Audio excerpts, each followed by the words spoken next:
बाबा श्याम, हारे का सहारा, लख दातार, खाटू श्याम जी, नीले घोड़े का सवार, मौर्य नंदन, खाटू नरेश और शीश का दानी। जितने निराले बाबा श्याम के नाम और भक्त हैं, उतना ही रोचक इनका इतिहास है। आज हम जानेंगे कि आखिर क्यों राजस्थान में सीकर जिले के एक गांव खाटू के नरेश खाटू श्याम जी को पूरी दुनिया में शीश के दानी के नाम से भी क्यों जाना जाता है। कौन है खाटू श्याम जी और कैसे बने बाबा श्याम, इन सब के पीछे कौन सी पौराणिक कथा है, चलिए आज आपको बताते हैं खाटू श्याम जी की कहानी मेरी जुबानी।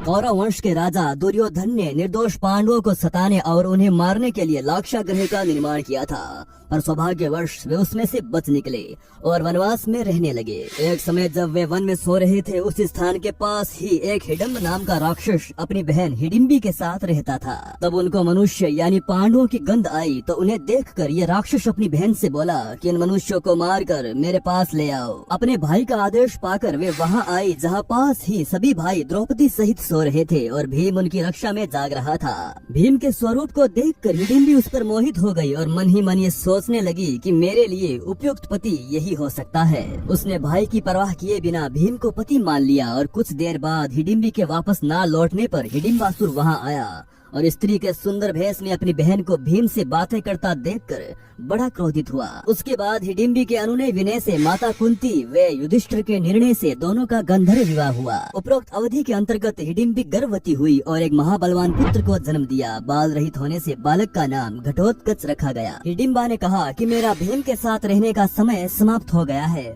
और आवश्यकता होने पर पुनः मिलने के लिए कहकर वह अपने अभिष्ट स्थान पर चली गई और साथ ही घटोत्कच भी सभी को प्रणाम करके आज्ञा लेकर उत्तर दिशा की ओर चला गया। जल्द ही श्री कृष्ण के कहने पर मणिपुर में मुरदेती की लड़की कामकंटका से गंधर्व विवाह हुआ।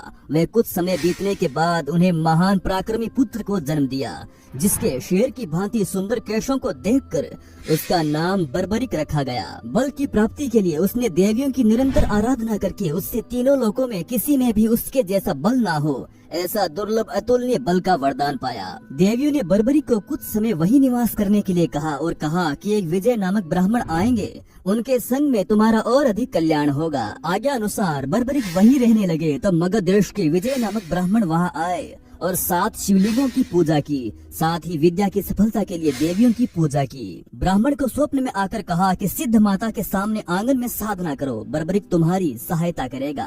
ब्राह्मण का आदेश पाकर बर्बरिक ने साधना में विघ्न डालने वाले सभी राक्षसों को यमलोक भेज दिया। उन असुरों को मारने पर नागों के राजा वासुकी वहाँ आए और बर्बरिक को दान मांगने के लिए कहा।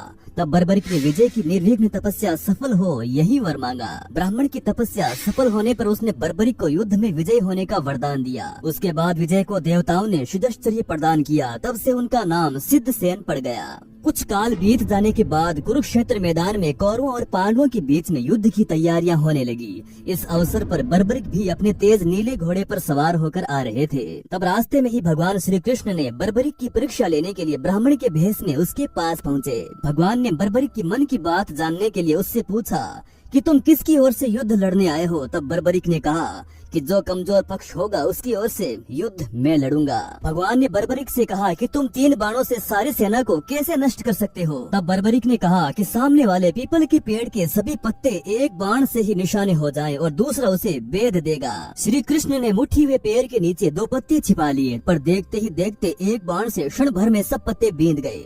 तब श्री कृष्ण ने देखा वास्तव में ये एक बार में सबको यमलोक भेज सकता है। तब ब्राह्मण बने भगवान कृष्ण ने बर्बरिक से याचना की। तब बर्बरिक ने कहा कि हे ब्राह्मण क्या चाहते हो। तब भगवान कृष्ण ने कहा कि क्या सबूत है कि जो मैं मांगूंगा वो मुझे मिल जाएगा। तब बर्बरिक ने कहा कि जब वचन की बात की है तो तुम प्राण भी मांगोगे तो मिल जाएंगे। तो ब्राह्मण के भेष में नटवर बोले मुझे तुम्हारा शीश का दान चाहिए। यह सुनकर बर्बरिक स्तब्ध रह गए और बोले मैं अपना वचन सहर्ष पूरा करूंगा, पर सत्य कहो आप कौन हो। तब भगवान नटवर ने अपना विराट स्वरूप बताते हुए कहा कि मैंने ये सोचा कि यदि तुम युद्ध में भाग लोगे तो दोनों कुल पूर्णतया नष्ट हो जाएंगे। तब बर्बरिक ने कहा कि आप मेरा शीश का दान तो ले लीजिए, पर मेरी एक इच्छा है कि मैं युद्ध को आखिर तक देख सकूं। तब भगवान ने कहा कि तुम्हारी ये इच्छा जरूर पूरी होगी। तब बर्बरिक ने अपना शीश धड़ से काट कर दे दिया। उसके बाद भगवान ने बर्बरिक के शीश को अमृत जड़ियों के सहारे पहाड़ के ऊंचे शिखर पर उगे एक पीपल के पेड़ पर स्थापित कर दिया। 18 दिन तक चले युद्ध में पांडवों को विजय प्राप्त हुई, साथ ही उन्हें अपनी जीत पर घमंड हो गया। तब श्री कृष्ण उन सबको लेकर वहां पहुंचे जहां बर्बरिक का सिर स्थापित था। बर्बरिक के सामने पांडव अपनी अपनी वीरता का बखान करने लग गए। तब बर्बरिक के सिर ने कहा कि आप सबका घमंड करना व्यर्थ है, जीत श्री कृष्ण की मृतिज्ञ से ही मिली है। बर्बरिक ने कहा कि मुझे तो इस युद्ध में श्री कृष्ण का सुदर्शन चक्र ही चलता नजर आया था। इसके बाद बर्बरिक चुप हो गए और आकाश से फूलों की वर्षा होने लगी। तब भगवान कृष्ण ने प्रसन्न होकर बर्बरिक को वरदान दिया कि कलयुग में तुम मेरे श्याम नाम से पूजे जाओगे और तुम्हारे स्मरण मात्र से ही सभी मनोरथ पूर्ण होंगे। हे भगवान, सभी भक्तों पर अपनी कृपा दृष्टि बनाए रखना। जय श्री खाटू वाले श्याम जी की। राधे राधे। दोस्तों, वीडियो अगर जरा भी अच्छा लगा हो तो वीडियो को लाइक जरूर कीजिएगा, अपने प्यारे मित्रों के साथ शेयर कीजिएगा और हमारे और आपके इस चैनल को सब्सक्राइब भी जरूर कीजिएगा। धन्यवाद।